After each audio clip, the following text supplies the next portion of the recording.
Okay, in this video I'm going to look at the confidence interval. Okay, the best way of explaining it is to do a question, and I'll explain it as we go along. So this question says, a random sample of 400 people were surveyed after getting a flu vaccine, and 136 of them experienced some discomfort. Construct a 95% confidence interval. We'll always be using the 95% confidence interval for the population proportion that might experience discomfort. Right. Well, here's what I do. Okay. First of all, I'm going to find the percentage of people who in this survey experienced discomfort. So I'm going to change this fraction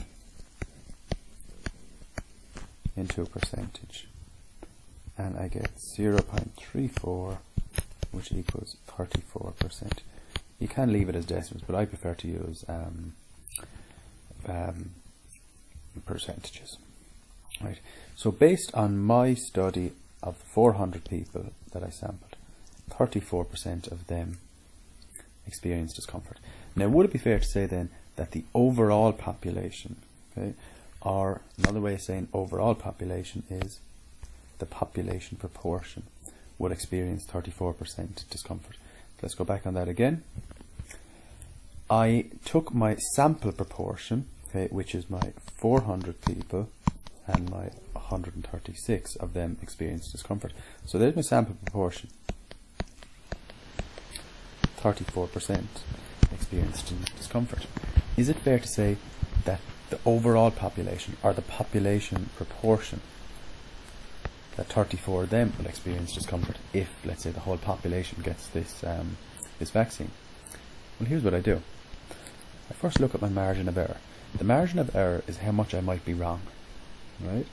Because as you should know, the bigger our sample size, the more accurate we can be, or the less error we'll have. The smaller our sample size, the more error or the more wrong we could be. For example, if I asked just 2 people whether they'd experience discomfort or not, and they said yes, well then I'd be saying 100% of people, based on my study of the sample of 2 people, I would be saying 100% of people experience discomfort. But that wouldn't be very good sample because it's too small.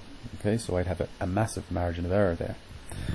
Right, so to see how much I could be wrong, I use this formula, 1 over root n, and n is the sample size. So to get my margin of error, I say 1 over root n, and that will give me 0.049, and we'll round that to 5%.